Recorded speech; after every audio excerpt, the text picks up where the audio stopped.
બાપુને હજી 2-4 દિવસ પછી હોસ્પિટલમાંથી રજા દેશે અને પછી આગળના ફોલોઅપ માટે થોડા દિવસ મારી ઘરે રોકાશે. ગધેથડ ક્યારે પધારશે? દરેક લોકોના મનમાં એ જ પ્રશ્ન છે કે બાપુ ગધેથડ ક્યારે આવશે? પછી બાપુ આશ્રમે પધારશે અને પછી બધા સેવકોને મળશે, દર્શન આપશે. 14 તારીખે આપણે બાપુનું ઓપરેશન કર્યું, પણ ઓપરેશન એકદમ સફળતાપૂર્વક કમ્પ્લીટ થયું અને એના પછીના બધા રિપોર્ટ્સથી માંડીને બધું આજની તારીખે બાપુને ઘણું બધું નોર્મલ થઈ ગયું છે. બાપુની સેવા કરવાનો મોકો મળ્યો છે એ કોઈ મારા પૂર્વજન્મના કોઈ પુણ્ય હશે, નહીં તો આવા પવિત્ર સંતોની સેવા કરવાનો મોકો ના મળે. મારી ક્યારેય ગુરુ કોઈને ધારણ નહોતા કર્યા, પણ પહેલાં મેં 96માં બાપુને મળ્યો, પછી મેં મનથી નક્કી કર્યું કે બાપુ મારા ગુરુ.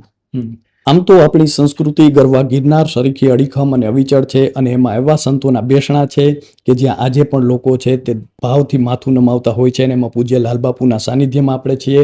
લાલબાપુની તબિયત નાદુરસ્ત હતી ને ત્યારે આપણે જે જોઈએ તો હોસ્પિટલમાં છીએ, અને ત્યારે આપણી સાથે રાજુભાઈ ગજેરા જોડાઈ ચૂક્યા છે, જે બાપુના જે કહી શકાય એક સેવક છે. તો આવો તેમની સાથે વાત કરીએ. શું કહેશો રાજુભાઈ?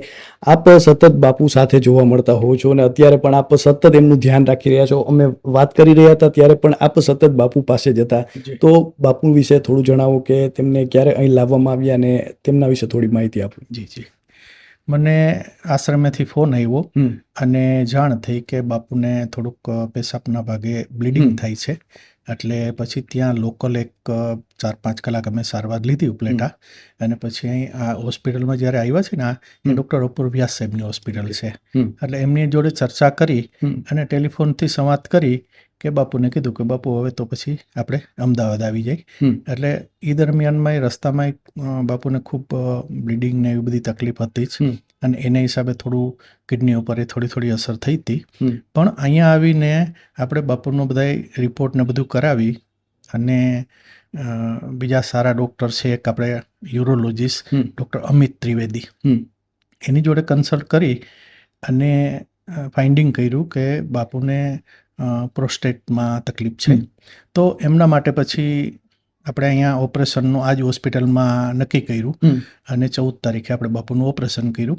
પણ ઓપરેશન એકદમ સફળતાપૂર્વક કમ્પ્લીટ થયું અને એના પછીના બધા રિપોર્ટ્સથી માંડીને બધું આજની તારીખે બાપુને ઘણું બધું નોર્મલ થઈ ગયું છે અને અત્યારે બાપુની તબિયત પણ ખૂબ સારી છે.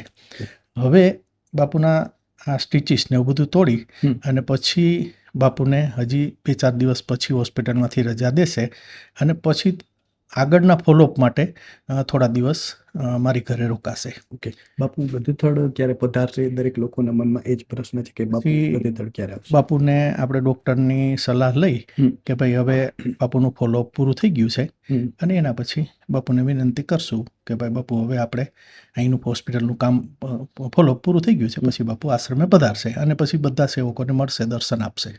રાજુભાઈ, આમ તો બાપુ સાથે વાત કરી, પરંતુ આપનું એમની સાથે જોડાણ ક્યારે થયું હતું ને કેવી રીતે થયું હતું? ખૂબ મારે બાપુ સાથે આમ જોઈએ તો મારે 1996થી જોડાણ છે, અને ખૂબ મારા કુટુંબ ઉપર અને બધા ઉપર ખૂબ બાપુની દયા છે, ખૂબ કૃપા છે, વર્ષો થયા. પણ અત્યારે મને આ ખૂબ બાપુની સેવા કરવાનો મોકો મળ્યો છે એ કોઈ મારા પૂર્વજન્મના કોઈ પુણ્ય હશે, નહીં તો આવા પવિત્ર સંતોની સેવા કરવાનો મોકો ના મળે. પણ એના માટે હું ખૂબ કૃતજ્ઞ છું કે ભગવાનના, કે મને આવા સંતોની સેવા કરવાનો મોકો મળ્યો. અને બાપુ સાથે જોડાણ કેવી રીતે થયું હતું? ક્યારથી આપને થયું કે આપ બાપુ સાથે જોડાયા? મારું વતન ઉપલેટા જ છે, મારું ઉપલેટા. એટલે અમે અવારનવાર મોટાભાઈ અને બધા બાપુના આશ્રમે જતા, અને હું બહાર રહેતો. હું પોતે એન્જિનિયર છું, એટલે બહારથી નીકળતા અમે જ્યાં આવતા હોય સૌરાષ્ટ્રમાં ત્યારે ત્યાં જતા.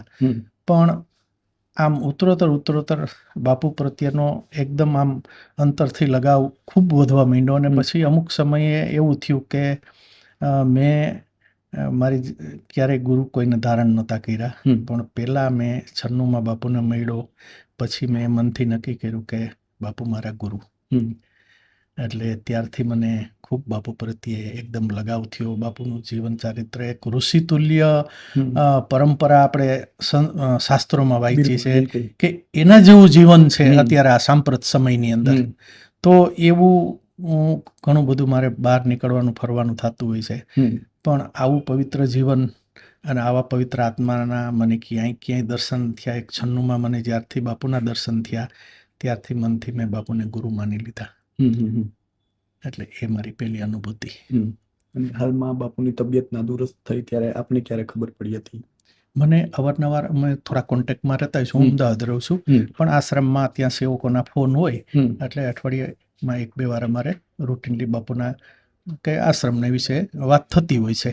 અને ત્યાંથી પણ મને કાંઈ પણ બાપુની નાદુરસ્ત તબિયત હોય તો અમારે ટેલિફોનિક સેવકો ત્યાં હોય ને એમાંથી થતી હોય વાત. અને પછી મને વાત થઈ, ખબર પડી એટલે મેં અપૂર્વ સાહેબને હારે કોન્ટેક્ટ કરી અને અમે એક નિર્ણય લીધો અહીંથી કે ના, હવે બાપુને આપણે અમદાવાદ લઈ આવી અને અમદાવાદ જ સારી ટ્રીટમેન્ટ થાય, બરોબર, એવી વ્યવસ્થા કરી. અને એવી લાગણી હતી, અપૂર્વ સાહેબની પણ એવી ખૂબ લાગણી હતી. અને એનું વાતાવરણની જો વાત કરીએ તો હોસ્પિટલના સ્ટાફ દ્વારા ખૂબ બાપુનું ધ્યાન રાખવામાં આવે છે, લોકો મળવા આવે છે, ખૂબ ધ્યાન રાખી રહ્યા છે. શું કહેશો એના વિશે?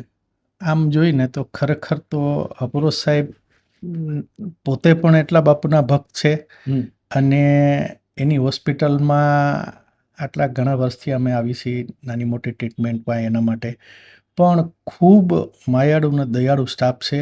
અને બધાનું વર્તન એમ એક બાપુને એક આમ પિતા તુલ્ય હોય ને એ રીતે બધા સેવા કરે છે બાપુની. એટલે આમ જોઈને તો ખરેખર હોસ્પિટલનું વાતાવરણ આમ હેલ્ધી હોય અને હોસ્પિટાલિટી લોકોની સારી હોય ને તો કોઈ પણ દર્દી હોય તો એ 25-30-40% તો એમનેમ જ સાજા થઈ જાય. પણ હકીકતમાં એવું વર્તન અને એવો માહોલ છે ને આપણી આ રેડિયન્સ હોસ્પિટલ ડૉક્ટર અપૂર્વ વ્યાસ સાહેબની, એમાં અમને બધાને અહેસાસ થાય છે, સેવકોને, બાપુને, ભગતને, દોલુ ભગતને, બધાને. અને બાપુની દિનચર્યા શું છે અત્યારે?